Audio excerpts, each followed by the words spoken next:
सबसे पहली तो ये हो कि वो बचे, तभी तो आप लगाएंगे सही दिशा में। जैसे वाणी की बात चल रही थी कि भाई मौन रखो, मौन रखो, न बोलो, क्यों कहा जा रहा है? इसका मतलब साधना से कुछ तो उसका संबंध है। ऐसे थोड़ी कह दिया जा रहा है कि मत बोलो, आपको थोड़ी कि धर बांध के मुसलमान बनाओ, नहीं, बोलना ही नहीं है। ये एक दूसरे से एसोसिएट है, संबंधित हैं। जब आप बातचीत नहीं करते, एक दूसरे से बोलते नहीं, तो इसका मतलब होता क्या है? आपकी ऊर्जा बचती है जो बोलने से खपत हो रही है, और फिर क्या हुआ? उस ऊर्जा को आप साधना में लगाएंगे। अब बोल बोल को ही खत्म कर देंगे तो बचेगी कहाँ आपकी ऊर्जा? दूसरी बात होगी, आप जब बोलते हैं तो जुड़ते हैं, है ना? अभी जैसे अब अलग अलग बैठे हैं तो अलग ही बैठे, जुड़े नहीं। जैसे बोले कि जुड़े, शब्दों के माध्यम से जुड़े, और जुड़े तो फिर उतना जुड़ाव क्या होगा? फिर उनके विचार आपके तरफ, आपके विचार उनके तरफ गया, और ये विचारों का जो प्रवाह बनेगा, तो उनका हालचाल, उनका सुख दुख, आपका सुख दुख सब मिलता चला जाएगा। लेकिन जैसे ही आप वार्ता नहीं करते हैं, बोलना बंद कर देते हैं, तो आप अकेले हो जाते हैं। अकेलापन, अकेले होते हैं। तो अकेला होना, क्योंकि कोई भी आज तक जिसने भी सत्य को उपलब्ध किया है, भीड़ में नहीं किया है। या कहना चाहिए कोई भी दुनिया में श्रेष्ठ काम हुआ है, वह श्रेष्ठ काम भीड़ ने नहीं की है, अकेला ने किया है। अकेला, चाहे किसी को लेख लिखना हो, किसी को कविता लिखनी हो, किसी को कोई वैज्ञानिक अनुसंधान करना हुआ हो, किसी को ध्यान में जाना हो, किसी को सत्य का अनुभव करना हो, भीड़ में नहीं होगा, वो अकेले में होगा। उस अकेलेपन में जाना, उस अकेलेपन का एहसास, जैसे आप बोलते हैं अकेलापन खत्म। और यहां तो साधना में अकेले ही होना है। जब विचार भी नहीं रहेगा तो फिर कुछ भी नहीं रहना है, और उसका अभ्यास ही नहीं। मैं एक दिन कहा था, ख्याल होगा तो, भूल तो जाते हैं हम लोग, तो सब भुलक्कड़ लोग बैठे हैं ना, हमको पता है सब भूला लाल है। मैंने क्या कहा था? जो आप चाहते हैं, जो आप चाहते हैं उसका अभ्यास, बस इसको ध्यान में रखिए। कभी मैं थोड़ा सा इसको विस्तार करूंगा तो समझ में आएगा। अभी तो केवल सूत्र बता रहा हूं, उसका केवल शीर्षक बता रहा हूं। जो आप चाहते हैं उसका अभ्यास, बस। यदि उसका अभ्यास नहीं होगा तो उसमें आप महारत हासिल नहीं कर सकते, वो काम आप बढ़िया से कर ही नहीं सकते हैं। इसलिए अकेलापन, निर्वात की स्थिति, विचार रहित की दशा, इसका अभ्यास। तो मैं ये कह रहा था कि विचारों से जो ऊर्जा खपत होती है, विचारों से कैसे होती है, कितनी होती है, क्यों उसको हटाना जरूरी है, विचारों से अलग क्यों होना जरूरी है? नहीं तो कहेंगे आने दो ना, क्या फर्क पड़ता है, इससे चलता तो है, क्या हो रहा है? या तो फिर कह देंगे अच्छे विचार सोचो। देखिए, अच्छे विचारों का सोचना ये आपके व्यवहार काल के लिए तो ठीक है, लेकिन साधना काल के लिए वो अच्छे विचार भी खराब विचार हैं। क्या कहा मैं? थोड़ा सा कठोर है। जिसे आप अच्छा विचार कह रहे हैं ना, वो साधना की दृष्टि से, आत्म स्थिति की दृष्टि से वो भी विकार ही है। क्रोध विकार है, नफरत विकार है, घृणा विकार है। तो जिसे आप प्रेम, मैत्री, क्षमा और सद्गुण कह रहे हैं, वो भी विकार है, वो भी विकार है उस आत्म साधना की दृष्टि से। लेकिन उसको विकार नहीं कहा जाता है, क्योंकि उसको विकार कहने पर तो सब गड़बड़ हो जाएगा, क्योंकि वो आपको राहत पहुंचाता है, वो मलहम का काम करता है, मरहम का काम करता है, और उसमें आप जीवन व्यवहार को संपादित करते हैं, अच्छे से करते हैं। विकारों में रह करके संपादित नहीं कर पाएंगे, वो बढ़िया होगा ही नहीं है। तो व्यवहार की दृष्टि से सब ठीक है, लेकिन जहां साधना की पूरी ऊंचाई पर उठना हो, सब कुछ का त्याग।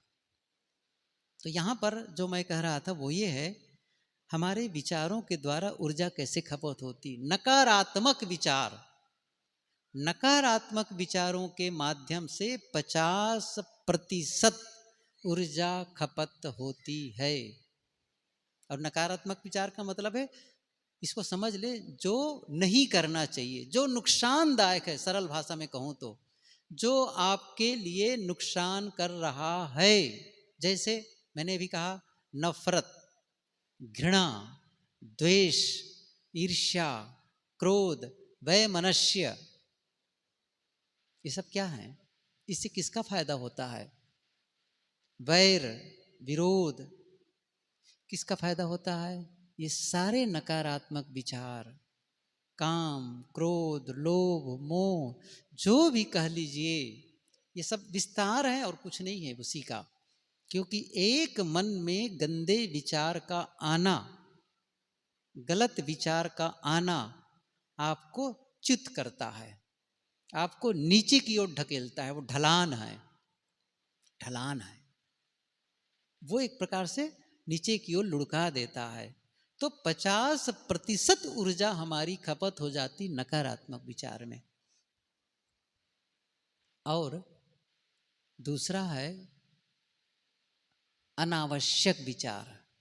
अच्छा, नकारात्मक तो नहीं है लेकिन अनावश्यक है। नकारात्मक तो नहीं है लेकिन अनावश्यक है। वो कैसे?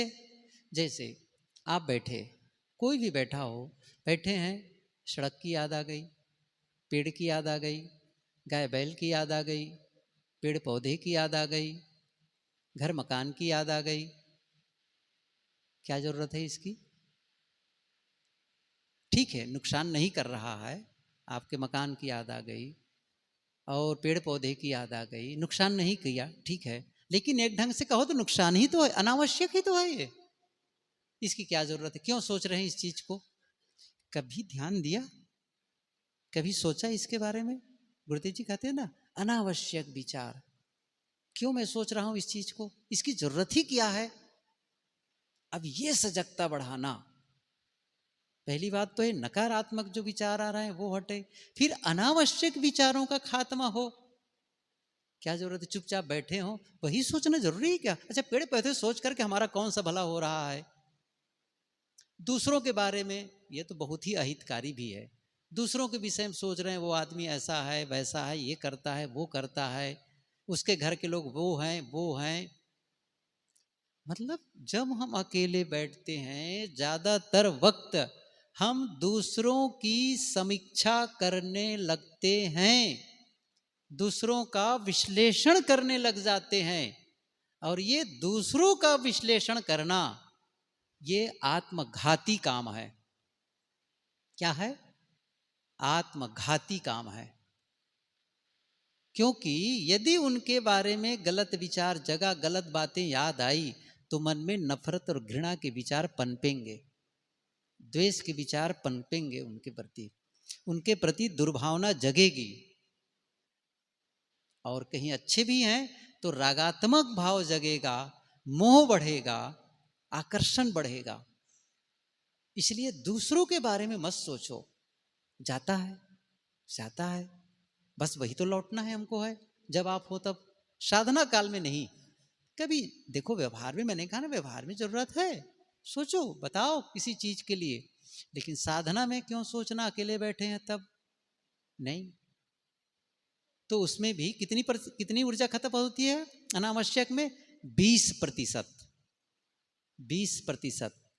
और कुछ होते हैं सकारात्मक विचार, अच्छे विचार, जिसकी याद, जैसे मैंने कहा कि प्रेम, मैत्री, सहनशीलता, धैर्य, किसी के भले के लिए सोचना, किसी का सहयोग के लिए अच्छा भाव, उसका भला हो, उसके लिए कैसे अच्छा किया जा सकता है, ये क्या है? सकारात्मक विचार। उसमें भी ऊर्जा खपत होती है, लेकिन 15%। और कुछ विचार होते हैं काम के, जैसे उठे सुबह, घर की सफाई करनी है, स्नान करना है, भोजन बनाना है, कपड़ों के काम, बच्चों के लिए काम करना है, या ऑफिस जाना है, जो भी करने जैसा सब काम के विचार हैं व्यवहार के, उसमें भी ऊर्जा खपत होती है, उसमें केवल 15%। आप कैलकुलेट करिए कितना, कहाँ हम खपत कर रहे हैं। ज़्यादातर हमारी ऊर्जा नकारात्मक विचारों में और अनावश्यक विचारों में खपत हो जाती है। उससे बचाएं, मैं क्या करूं, उसको बचाएं, सेव करें, ऊर्जा सेव, ऊर्जा बचाओ, अपनी जीवन की ऊर्जा बचाना है और उस ऊर्जा को साधना में लगाएं, अपने आत्मोत्थान में लगाएं, वो फिर बड़ा काम करेगा। लेकिन अब लीकेज ही हो, जैसे आपके घर में बाहर से पानी आया हो, घर की बात छोड़िए, यहीं आश्रम में एक टंकी है, उस टंकी से सब जगह पानी की सप्लाई है, लेकिन आपके बाथरूम में या किचन में पानी पूरी तरह से कैसे पहुंचेगा, जब पाइप से ही हो। अच्छा, पाइप में लीकेज हो जगह जगह, तो क्या होगा, लीकेज जितना होगा पानी का फोर्स उतना कम होगा। और ज़्यादा लीकेज है और ज़्यादा पाइप फटा है तो बहुत सारा पानी बाहर बह जाएगा नाली में, वहाँ तक पानी पहुँचेगा ही नहीं, या पहुँचेगा बहुत कम, इतना कम कि आपके काम उससे पूरा होता ही नहीं है। पूरा पानी आए, क्या करना पड़ेगा, लीकेज बंद करना पड़ेगा। तो हमारे विचारों के माध्यम से जो लीकेज हो रहा है ना, वो बंद करें, उसको बंद करें, और उसी जो पानी आएगा आप अपना काम लेंगे। अच्छा, ज़रूरत पड़ेगी तो आप पौधे लगाएंगे, उसमें सींचेंगे, हरियाली आएगी, फूल आएगा, कैसा आसपास का वातावरण बदल जाएगा। कपड़े की धुलाई होगी, घर की धुलाई होगी, बर्तन की धुलाई होगी, शरीर की धुलाई होगी, पूरा रौनक आ जाएगा। अब पानी बमुश्किल आपको पीने भर का मिल रहा है, क्यों, लीकेज बड़ा हो गया है। आप केवल जिंदा भर रह पा रहे हैं, जिंदा एग्जिस्ट कर रहे हैं बस। ओवरफ्लोइंग, साधना का मतलब है ओवरफ्लोइंग हो। मैं इसको थोड़ा एक उदाहरण, छोटे उदाहरण से बताऊं। जैसे एक पौधा हो, पौधा केवल पनपता हो, बस केवल वो जिंदा हो, पनप नहीं रहा हो, कैसे काम बनेगा। अर्थात उसको जमीन से, वातावरण से इतनी खुराक मिल रही है केवल, क्या, कि उससे कुल जिंदा भर रह पाता है, बस इतनी खुराक। इससे काम नहीं बनेगा, इससे फूल नहीं खिलेगा, फिर फल नहीं आएंगे। क्या होगा, इतनी खुराक उसे मिल रही है या दिया जा रहा है उस पौधे को कि वो जिंदा रहने के लिए तो पर्याप्त ही है, और भी खुराक बची हुई है, क्या करेगा, वही फूल के रूप में निकलता है, वही फल के रूप में निकलता है। तो फूल जो है ना, वो फूल क्या है, ओवरफ्लोइंग है, फूल का खिलना। इसका मतलब है उस पौधे के पर्याप्तता से अधिक है, वो फूल के रूप में निकला। ऐसे ही हम बहुत सारी शक्ति केवल जिंदा रहने के लिए लगा देते हैं। अच्छा, तो लगाना गलत नहीं है, लेकिन उसी जिंदा रहने में, जीवन गुजर में, बाल बच्चों के परवरिश करते में इतनी नकारात्मक, लड़ाई झगड़ा, वैर वैमनस्य, इतनी गलत बातें होने लग जाती है, हमारी ऊर्जा चुक जाती है। अब बचती ही नहीं है कि हमारे जीवन में आनंद के फूल खिले, शांति की फूल खिले। मैं क्या कह रहा हूं, उस लीकेज को बचाना होगा। आप कहेंगे ऐसे थोड़ी हो जाता है कि आप बैठे बस आंख बंद किए हो गया, फूल खिलेगा कैसे। शांति की फूल यूं ही नहीं खिल जाती है, साधना की फूल यूं ही नहीं खिल जाती है। मैंने कहा था ना, पूरे सिस्टम को ठीक करना होगा, पूरा स्ट्रक्चर को बढ़िया बनाना पड़ता है। एक एक चीज को, मैं आज तो इतनी बात बताऊं, एक चीज और बता देनी मुझे कल थोड़ी सी समय के बारे में, उसके बाद तुम्हें पूरे जीवन के सिस्टम को चेंज करने वाली बात बताना मन है कि कैसे वो परिवर्तन हो। तब जा कर के वो हमारी साधना में सफलता मिल सकती है। तो आज जो मैंने कहा कि हम अपनी ऊर्जा को बचाएं, और ये जो विचार